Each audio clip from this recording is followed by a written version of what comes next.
All right, you see this book? Here with more reaction to tonight's opening monologue. Look, I watched Greg Jarrett write this book, The Russia Hoax, the illicit scheme to clear Hillary Clinton and frame Donald Trump. It is now out in bookstores. I watched him write it word by word. It is meticulously footnoted, what, over 700, 1,000, something like that? 700 footnotes. It is the definitive story with all the facts.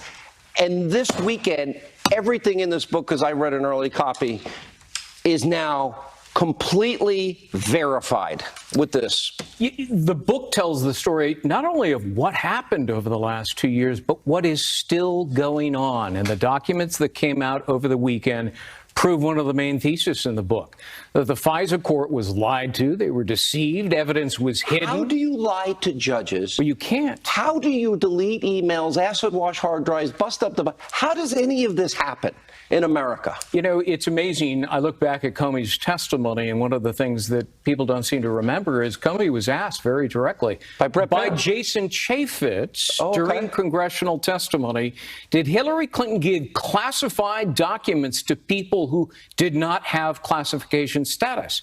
And he said yes. She should have been charged right then and there. Did she, what she did worse than Christian Saucier in the 6 pictures? Oh, yeah. I mean, you know, so this is I go through all of the people in this book who have been charged for doing exactly what Hillary Clinton did. And yet she did worse. Oh, yes, because the volume, in fact, Comey wrote, the sheer volume indicates that she was grossly negligent. But then he had Strzok and Page expunge that statement. How is it possible that this is the biggest story of corruption and abuse of power that I can think of in our history? And we have basically been a lone voice. And everything that we've been reporting on, that you have reported on, Sarah, I can't name all the names. There's too many people. But our core group of people is now been proven right. Yeah. How do you lie to a FISA judge repeatedly? How does Rod Rosenstein get to be the deputy AG and he signed off? It's a fraud on the court. And in fact, you played the clip of Rosenstein saying that when you sign this, we take it very seriously. We're vouching for the truthfulness, the honesty, the authenticity of our documents. And yet we now know those documents were never verified. You know, and it would have been interesting if they had actually shown the FISA judges the dossier itself, like you and I. They would have looked at this thing. First, they would have laughed, and then they would have said, get out of my court with this garbage. It's nothing but rubbish. But they purposely withheld the fact that it was bought and paid for by Hillary. And in fact, on page 159 of my book, I recite the exact footnote number 8 from the warrant application, which is so cryptic you would have to be telepathic or clairvoyant to be able to figure out that it was funded by Hillary Clinton and came from a foreign national, an ex-spy, who used multiple hearsay Russian sources that some of whom may not even exist. So they all signed off on this, but in an interrogatory, this is in your book also. Yeah. In a case in Great Britain under the threat of perjury charges, what did Christopher Steele say? Well, he basically said that this is just, you know, kind of raw intelligence and not entirely reliable. I mean, it took me a while to dig that out because it's a foreign court. But you can get the interrogatory answers that he gave. And once you read those answers, you'll walk away and say, not even Christopher Steele believed his own phony dossier. So you have a leaker, liar, fired by the FBI, but yet he's in the FISA warrant, which they say he's credible. In the later applications, they say, well, we did determine that Steele, they don't use his name, but they refer to him as source number 1, that Steele may have misled us, but we believe that his information is credible. On a scale of lying to a court, where does it go on the scale? And am I right that this was designed to steal a presidential election? If 10 is a lie, this is about a 20. I mean, this is the most egregious Where would deception. I be right now if I did this? Well, you'd be behind bars without a toothbrush. Could you get me out? No, I couldn't get you out. I mean, this is an abuse of power by arrogant people. They subverted the rule of law. They tried to undo an election. Wait a minute. But also we know that this whole this whole phony, by the way, Robert Mueller, Russian dossier, Russian lies. The American people were purposely misled. This was spread as gospel truth.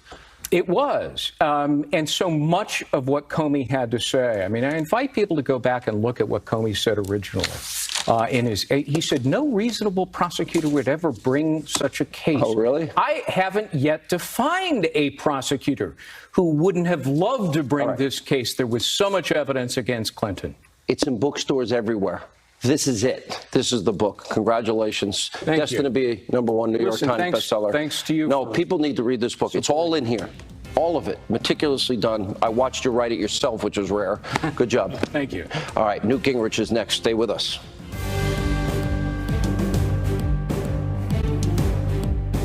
House's announcement today that President Trump was looking into revoking the security clearance for former Obama-era intelligence officials, including John Brennan. He's the worst of them.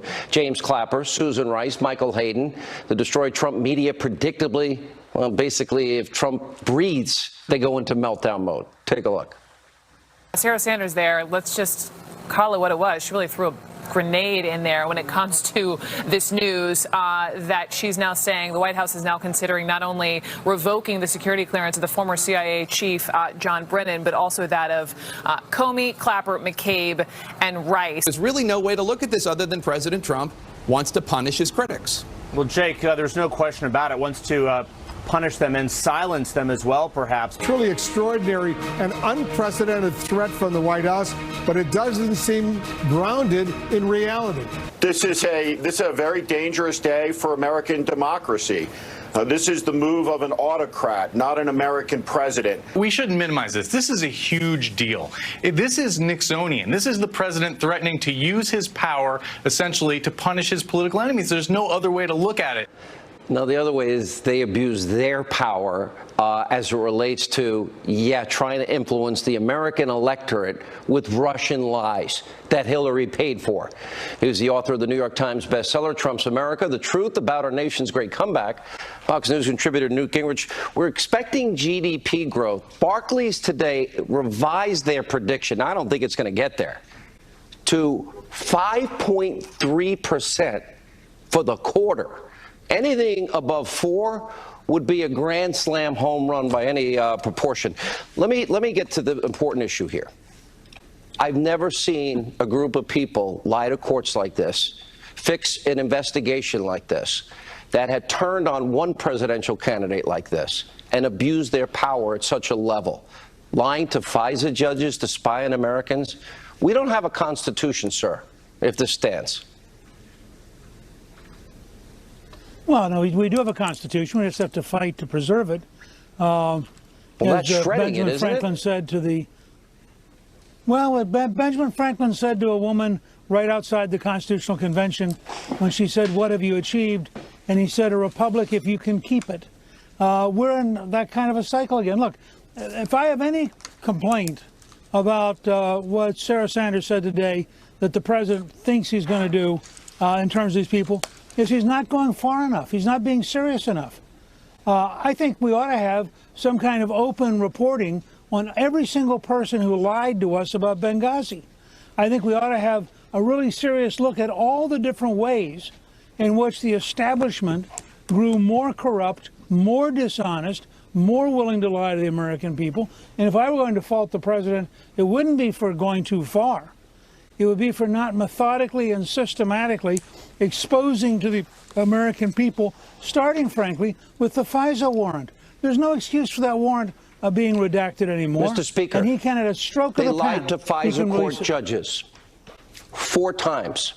4 times the bulk of their application was Hillary's bought and paid for Russian, if Robert Mueller's paying attention, lies. Right. How is everything so topsy-turvy in terms of the country, the narrative, Mueller, and the media? Well, you in a sense, you just said it yourself.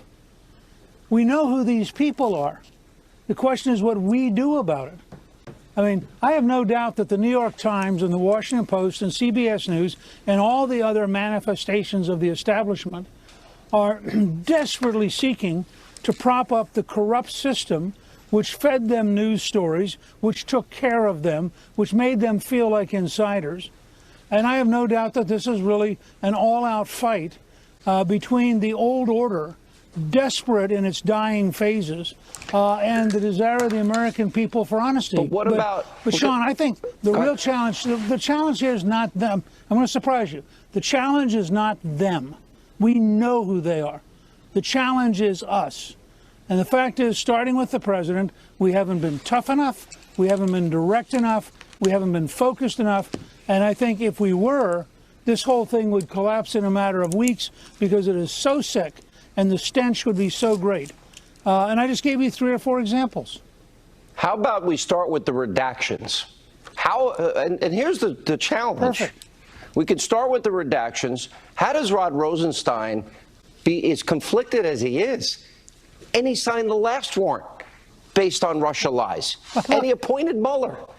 I mean, I would laugh if it wasn't so serious, because the American people were systematically lied to. Courts were systematically lied to. Our protections against unreasonable search and seizure were violated at the highest levels of our government. And I would argue our Constitution is meaningless unless it's fixed. Sean, here's where you and I are in a different place today. Help me. And maybe it's in part because I have an opportunity to take a deep step back and to think about history and to try to get a feel for where we are. Where you and I are in a different place is simple. The number one test is not Rosenstein. We know who he is. It's not any of these guys. The number one test is tomorrow morning, President Trump should sign a note completely eliminating the redactions and release the paper. There is no reason for him to not just go ahead and do it, get it over with. And that be exactly what you've suggested. Let me take it a step further. At other things, and he should sign it, release the totally unredacted version, and all those documents that Congress has been beating their brains over. How about he has the authority to release all of it? How about we release it all? Let's be transparent. I think that they should. The only limitation should be active threats to people who are helping the United States, and that should have to be proven. But otherwise, get it all out in the open. Sources and methods protected. One of the places, right, within that framework, dump it all out there. The only thing that is going to clean up Washington is the fresh air of accountability, transparency, and honesty.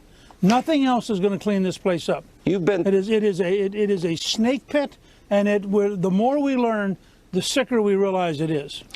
You are a great historian. You're a professor at heart. Nobody knows that about you as much as I do. I guess the question is, in history, we've had some very challenging times. Can you think of a bigger abuse of power in our history? Look, I think the person whose situation is the most like President Trump's was Abraham Lincoln. Lincoln is fighting to preserve the Constitution. He's fighting to preserve the Union. And he's having to do a lot of different things that are very bold and in some cases very radical. And he's trying to do it in a way that he is deeply, bitterly opposed, not just by the slave-owning South, but also by a substantial number of Democrats in the North. And I think that Trump's in a very similar place. I gave you an example a few minutes ago that I think is so astonishing. You go back and look at Benghazi. We know, without any question, the President of the United States, Obama, lied. We know that Hillary Clinton lied. We know that Rice lied. We know that they knew they were lying, that they, in fact, had information from Tunisia, or rather from Libya, that said their version was totally false. And they deliberately and maliciously lied to the American people. That should all be released. We should be able to see who these people really are. And then you should say to yourself, so if that's all true, and if Clapper and Brennan and others were engaged in lying to the American people, why would they keep their secrecy? Why would they be allowed clearance? And I think that it's very important to get all this stuff out in the open. All right, Mr. Speaker, very powerful. Thank you. When we come back, Tom Fitton, Andy McCarthy will get their important perspective. That's straight ahead.